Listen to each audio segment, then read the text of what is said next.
بسم اللہ الرحمن الرحیم۔ ناظرین السلام علیکم، میں ہوں آپ کو میزبان صاحب شاکر، وفاقی دارالحکومت اسلام آباد سے کچھ تازہ ترین اور انتہائی اہم معلومات کے ساتھ پاکستان کے حالات و واقعات سے صورتحال انتہائی مخدوش، بلکہ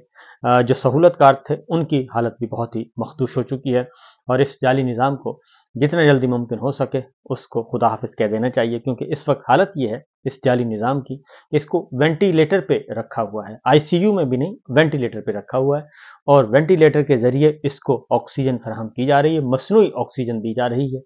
اور آپ کو پتہ ہے کہ جب پیشنٹ وینٹیلیٹر پہ چلا جائے تو اس کا خرچہ بڑھ جاتا ہے اور اس کی زندگی اتنی ہی کم ہوتی جاتی ہے، کیونکہ وہ ایک مصنوعی سہاروں کے ذریعے، مصنوعی سانس کے ذریعے اس کو زبردستی زندہ رکھا جاتا ہے۔ اور 99% کیسز میں ایسا ہوتا ہے کہ جب بھی آپ وینٹیلیٹر اتارتے ہیں تو وہ اللہ کو پیارے ہو جاتے ہیں، کیونکہ ان کو سارا کچھ عارضی طور پہ یہ سارا فراہم کیا ہوتا ہے مصنوعی طریقے سے۔